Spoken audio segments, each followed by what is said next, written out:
Um, Not a lot of feedback from yesterday. Just one little thing. The guy who complained that I don't say hello and goodbye.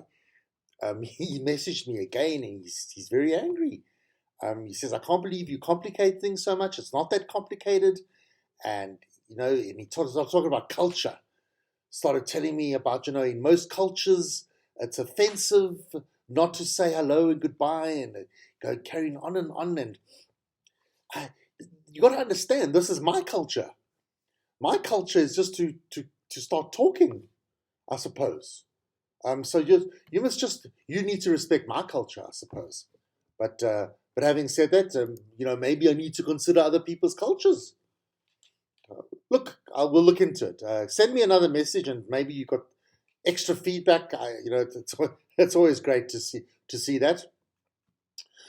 I got a thing about diabetes that I must remember. I must remember to mention the diabetes thing.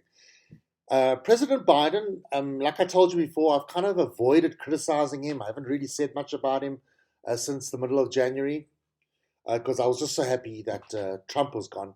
But now, I think he deserves a bit of attention. I think Biden, look, it's not just Biden. He's got advisors. He's got people with him. So this is what Biden said yesterday. We have helped to evacuate 70,700 people since August the 14th. This is a testament to the efforts of our brave servicewomen and men, to our diplomats on the ground in Kabul, and the allies still standing with us. But I think Biden, perhaps, he's not reading the room. He's not understanding the main issue here. And this is the way I see it. And I'm not a geopolitical expert, but this is just scratching the surface, basic stuff. Why didn't you evacuate all these people before and then withdraw from Afghanistan? You've been there 20 years. What would an extra month have been? Keep all the troops in Afghanistan. Get all the interpreters out. Get all the people out. The families, the people working for you, the civilians, in other words. The Afghan people that lives could be at risk now with the Taliban. Get them all out before you evacuate. But no, he evacuated all the troops before, and then I think that's resulted in this disaster. Look, he didn't know, Biden didn't know that the so-called training of the 300,000 Afghan troops was obviously not such good training. I mean, it seems like, I was a kosher chef in the army. I think I probably got better training than these Afghan military guys. I mean, their training was they see a beard and they drop everything and they run for their lives. That was their training. Look, these politicians, Biden's a politician. He's not going to admit the truth. I screwed up. Maybe he'll write his memoirs one day, and maybe he'll admit it. Bill Clinton said that the biggest regrets of his presidency was that he didn't step in earlier, and with the situation in Rwanda back in 94, I think it was, a genocide, 1 million people murdered in 100 days. And Clinton acknowledges that. What will Biden do?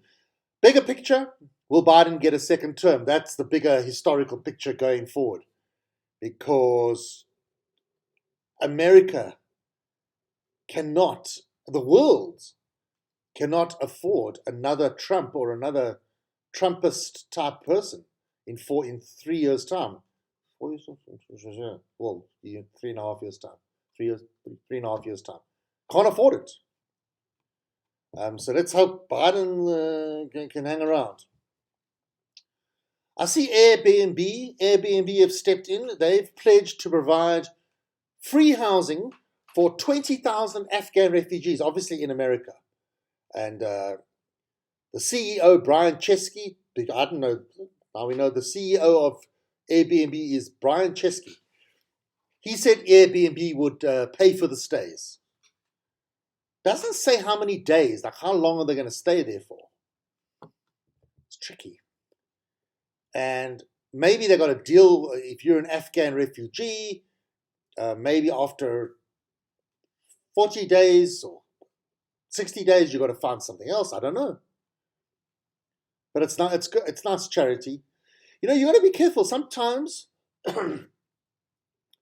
people are not always grateful. You know, you can be very, have you ever given a friend 10,000 Rand and they don't even say thank you? It's like, hey? Sometimes, and I think this is a psychological phenomenon. They've done studies on this. If you can be in a situation where a person receives amazing charity and support and help, and it's often like a family member or maybe it's an employee of yours. I don't know how it works. Maybe you understand this better. But they actually will start resenting the donor. They will resent the giver. It's kind of weird. Can't really explain it better than that, but it's kind of weird. They start resenting you and you being good to them. It happens. That is a phenomenon. I hope this doesn't happen with this 20,000 Afghan refugees. Can you imagine? 20,000 disgruntled, bitter Afghan refugees. I hope they're not going to be like that. You know? What, man? Hey, man. No mint, no chocolate mint to my pillow. Come on, man. Hey, man, we're out of coffee. Where's the tea? And then you'll get a real, you'll get a real Karen type Afghan refugee who will say, hey, man, I had an Airbnb in Kabul before the Taliban burnt it down. Much better than this Airbnb. This Airbnb sucks, man. My Airbnb in Kabul and my cousin had an Airbnb in Kandahar. Oh, please, man, this place is a dump. You get that? Get that? People can be like that. You know, the more you give them, the more they take. You give them a finger, they take your arm. Oi, no pun intended, you know, with Sharia law, Sharia, this one. Oi, got to be careful. Put my foot in it there, eh? I've got to admit something, eh? I wouldn't say this is embarrassing, but it's a bit of a funny thing. Whenever I see the word Afghan, I think of the dog. You know, when I was growing up, I think back in the late 70s, 80s, there was two Afghan dogs. One of my neighbors around the corner had two Afghans. They're dogs. Look it up. Google image. You know that I haven't seen an Afghan dog. I mean, I've probably seen lots of Afghans in Johannesburg, but they look like, you know, they could have been Pakistani. You know, people look similar. You don't. If you see somebody, if you have an Afghan, a Pakistani, an Indian, an Indonesian, you can't. You don't know who. You can't. You know, you do like a competition. Can you identify what country they're from? You won't be able to do that unless you're like an expert, you know, on anthropology. So I'm sure I've seen Afghans, but I didn't know they were Afghans. You know what I mean? Have you seen an Afghan dog recently? Don't see them.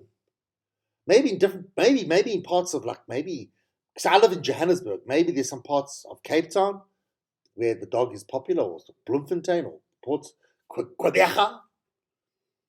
Maybe they're difficult dogs. You know, you've got to groom them. Maybe they're bad-tempered. I mean, if you were from Afghanistan, mind you, if you're an Afghan dog and you're in Johannesburg or South Africa, you're only too grateful. You're not going to be a difficult dog. You'll think to yourself, phew, thank God I'm not in Afghanistan. I wonder, I must actually Google this later. I'm actually do a bit of research. This dog, the Afghan, is it really from Afghanistan? Really? You know, sometimes, you know, you get tricks. Dog may be called an Afghan, but maybe it was bred somewhere else. Maybe somewhere near Afghanistan. Or maybe the first person who bred the Afghan dog, that person, the breeder, was from Afghanistan. Anyway. So well done to Airbnb, but I'm just warning you, my little theory could come to light. Brian Chesky, Brian, wait for the complaints, for the emails. Dear Brian Chesky, Thank you very much for your Airbnb. We most appreciate it. But I discussed this with my wife, Hassana, and the mattresses in this establishment are below the standards. I had an Airbnb in Kabul, and our mattresses, you could bounce whatever the currency is. What's the currency in bounce whatever, a coin, not a drachma. Drachma is that's Greek, I think. Anyway, got to be careful. Yeah, look, I mean, like we got a little cottage, and sometimes we've had different people staying in our cottages, different tenants. Got to be careful. You invite them in once for a cup of tea. Next second, they're coming for a cup of tea every day. Next minute, well, before you know what's what, you're giving them your spaghetti bolognese. They're eating. Next second, they're at your dinner table eating spaghetti bolognese. Then you get to the point where you're taking them extra food. Got to be careful. Mustn't get too close. We were thinking of Air BnBing our cottage at one point. But then we realized, Airbnb has their standards, and we got these peacocks that make a bloody noise. So we had to just rent it to somebody who's a normal South African who isn't as fussy as an Airbnb customer would be. Peacocks, beautiful creatures, but wow, they make a lot of noise. Do they make noise? I was thinking to myself, they won't live forever. They'll eventually die. Our neighbor realizes they know it. You know what? I looked it up on the Google. These bloody peacocks, they live until 20. They live until 20 years of age. But it's irrelevant anyway. This neighbor of mine, she's breeding them. So even if she's going to have peacocks forever. We'll have to wait for her to pass away. I'm not saying. Beautiful woman. I don't wish that on her. Just saying, theoretically. Quite an interesting story. This is like two very brave, two members of the Congress. They flew unannounced into Kabul, and just to see what was going on. Let's just see what exactly were they doing here. They were diverting. They were seeing that security and seeing that the provisions were correct. They flew in and out. And they were actually on the ground at the Kabul airport for several hours. And that's quite something. Almost like a fact-finding mission. Congressman John Rambo and Congressman Chuck Norris. No. That was a joke. Seth Moulton, Democrat from Massachusetts, and Republican, Peter Major. So they flew in and out. Would you do that? Under these circumstances, would you fly in and out of Kabul? That's brave. Pretty impressed. Pretty impressed. Yeah. We did a thing on diabetes the other day, and I don't want to. This is not a health show. This is not a medical show, but this is a story coming out of the United States. But I can't imagine that we are much different, because South Africa has been rated. We are one of the fattest countries in the world. We have a high rate of obesity, and United States, also has a high rate of obesity. They did this study between 2001 and 2017. It took them 4 years to look at the study and come out with a result, but there you go. Maybe these researchers get paid by the hour. I reckon they are. You know what? Some of these academics, come on, let's be honest. If you were an academic, you could probably agree with me. A lot of them, come on. What, that university until they're 50, 60? What the heck? Do they need to do all this research? Yes. Did it have to take, first of all, 16 years to get the data, and then another 4 years to come out to publish the results? And then, anyway. Okay, so they found young people between the ages of 10 to 19 with type 2 diabetes increased by 95% over a 16-year period. And the estimated rate of type 1 diabetes, that's people who are like born with diabetes or people who get diabetes at a young age, that's type 1, grew by 45%. How about that? And this is with type 2 diabetes, it's purely environmental, purely lifestyle, pure lifestyle. And okay, genetics comes into it as well. So I'm sure here in South Africa, no different. So you found you pissing a lot at night? You going to the toilet? Should be going to the toilet like once in the middle of the evening, maybe twice for a pish. If you're waking up in the middle of the night for a poo, for a bowel movement, whoa, that's also. That's never happened. I mean, I think it's happened in my life maybe once, but then I had a condition.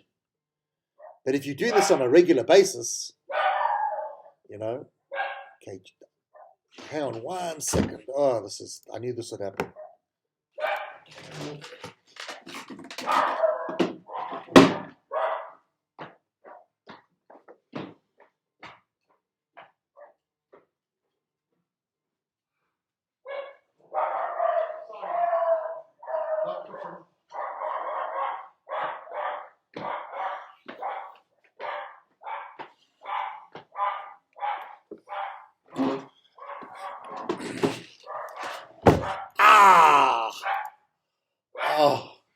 Okay, I suppose that was fair entertainment for the YouTube video. So as I sat down, I cupped my knee on the table.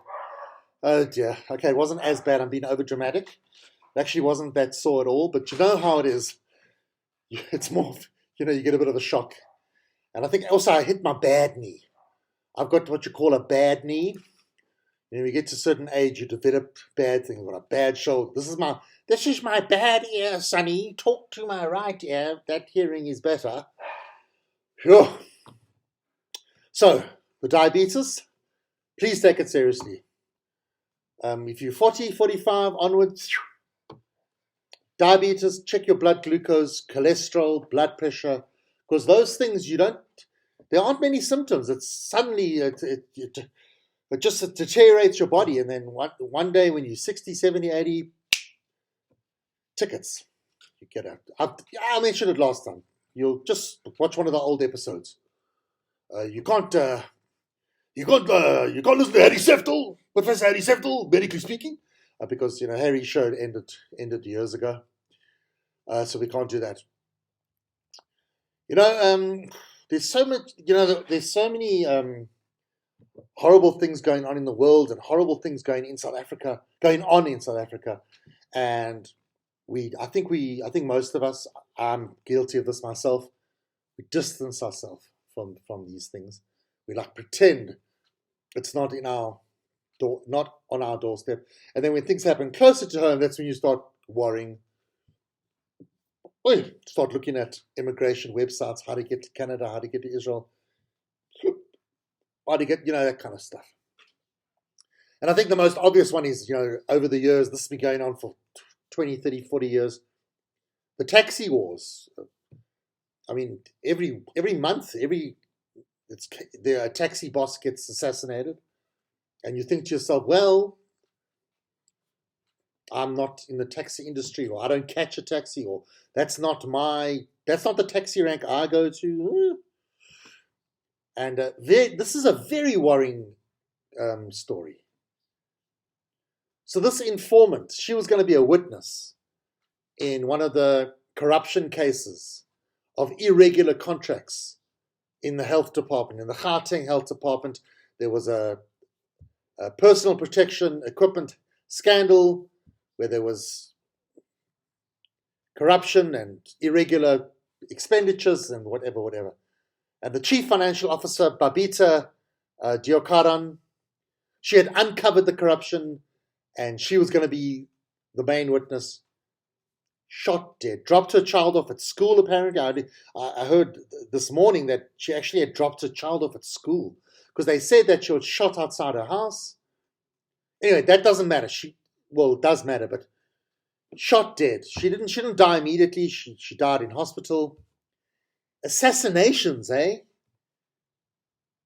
This corruption going on in South Africa. This is mafiosa stuff. This is mafiosa murder.